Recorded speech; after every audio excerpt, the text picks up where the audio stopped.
أنا أحبك يا شهر الخير لأنك أحلى أيامي، أحب أزور أحبابي. السلام عليكم ورحمة الله وبركاته. إن الحمد لله والصلاة والسلام على أشرف الأنبياء والمرسلين وعلى آله وصحبه أجمعين. أما بعد. இந்த விண்ணிலே விண்மீன்களையும் மண்ணிலே பல கோடிக்கணக்கான படைப்புகளையும் படைத்து அதிலும் மிக சிரேஷ்ட படைப்புகளான மனித வர்க்கத்தை படைத்து பரிபாலனம் செய்து கொண்டிருக்கும் ஏகவல்ல இறைவன் அல்லாஹுக்கு எல்லா புகழும். அல்ஹம்துலில்லாஹ். நமது இறுதி தூதர் கண்மணியம் நபி முஹம்மது முஸ்தபா ஸல்லல்லாஹு அலைஹி வஸல்லம் அவர்கள் மீதிலும் அவர்களுடைய வாழ்க்கை வழிமுறைகளை பின்பற்றி வாழ்ந்த உத்தம சஹாபாக்கள், தாபிஈன்கள், தாபிஊன்கள், இம்மவர்கள் நம்மவர்கள் அனைவர் மீதிலும் சாந்தியும் சமாதானமும் என்றென்றும் நிலவட்டுமாக என்று பிரார்த்தித்தவனாக. இன்றைய காலப்பகுதியில் பெற்றோருக்கு கொடுக்க வேண்டிய மதிப்பென்பது குறைவாகவும் பலவீனமாகவும் காணப்படுகிறது. நாம் இந்த உலகிற்கு வருவதற்கு எமது பெற்றோரும் ஒரு அடிப்படை காரணமாக இருக்கின்றனர். அந்த வகையில் நாம் எமது பெற்றோருக்கு நன்றி செலுத்த கடமைப்பட்டிருக்கின்றோம். பெற்றோர்கள் பிள்ளைகளுக்கு செய்ய வேண்டிய கடமைகள் போன்று பிள்ளைகளும் பெற்றோர்களுக்கு செய்ய வேண்டிய கடமைகளும் பொறுப்புகளும் இருப்பதை நாம் புரிந்து கொள்ள கடமைப்பட்டிருக்கின்றோம். இன்றைய இந்த நவீன யுகத்தில் முதியோர் இல்லம் என்ற ஒன்று உருவானதற்கு இன்றைய காலத்து பிள்ளைகளே ஒரு அடிப்படை காரணமாக இருக்கின்றனர். எம்மை 9 மாதங்கள் அல்லது 10 மாதங்கள் சுமக்கும் காலமெல்லாம் பலதரப்பட்ட கஷ்டங்களை கடந்து இரத்தத்தை பாலாக எமக்கு உணவூட்டிய எமது தாய்மாரின் இன்றைய நிலை என்ன?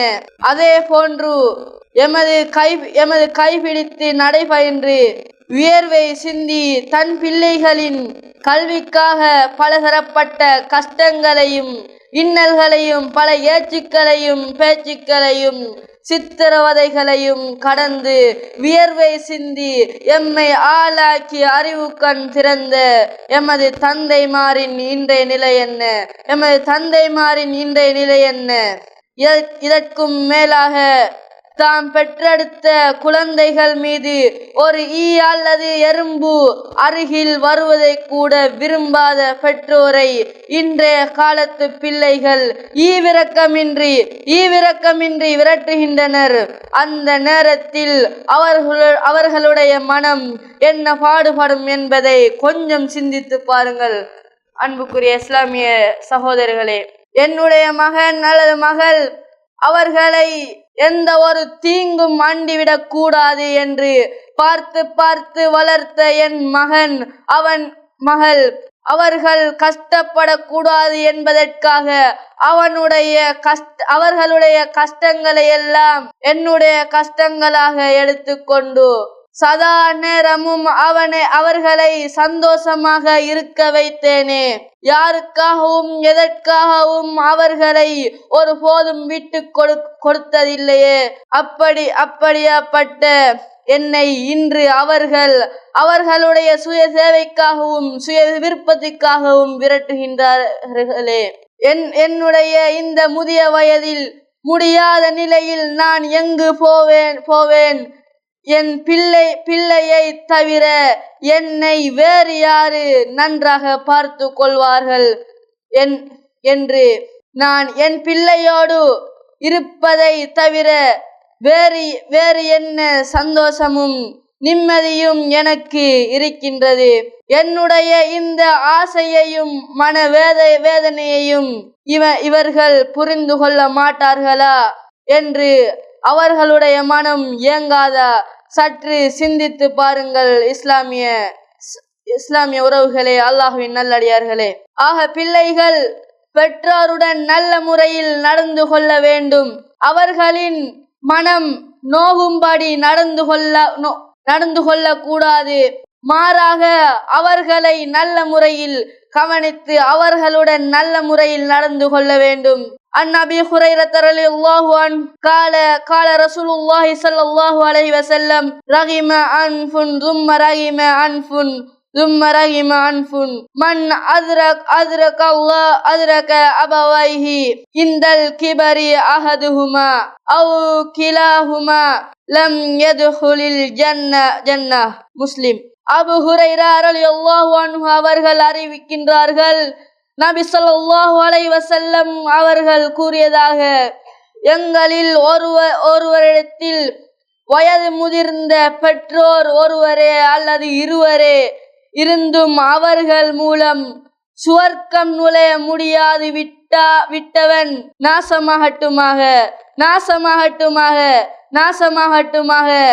என்று நபி ஸல்லல்லாஹு அலைஹி வஸல்லம் அவர்கள் கூறினார்கள். எமது பெற்றோர் முதுமை அடைந்து விட்டால் அவர்கள் தங்களது பிள்ளைகளை சார்ந்த சூழலுக்கு தள்ளப்படுகிறார்கள். அதுவரை தங்களது பிள்ளைகளை கட்டுப்பாட்டில் வைத்திருந்த பெற்றோர் பின்னர் தனது மகளின் அல்லது மகனின் கட்டுப்பாட்டில் இருக்க வேண்டிய நிலை ஏற்படுகிறது. இது மாதிரியான பெற்றோர்களில் சிலர் தங்களது பிள்ளைகளின் கீழ் இருக்கும் போது உதவும் பலவிதமான ஏச்சுக்கும் பேச்சுக்கும் உள்ளாக்கப்படுவார்களாகவும் சில பெற்றோர்கள் இருக்கத்தான் செய்கின்றனர். இளமையே முதுமையே எமது பெற்றோருக்கு ஏற்பட்டு விட்டால் அவர்களுக்குரிய மதிப்பையும் மரியாதையையும் நான் கொடுத்தே தீர வேண்டும். இல்லையெனில் அவர்களுடைய வெறுப்பிற்குள்ளாக வேண்டிய நிலை ஏற்படலாம். நபி ஸல்லல்லாஹு அலைஹி வஸல்லம் அவர்கள் கூறினார்கள், அல்லாஹ்வின் திருப்தி பெற்றோரின் திருப்தியில் உள்ளது, அல்லாஹ்வின் கோபம் பெற்றோரின் கோபத்தில் உள்ளது.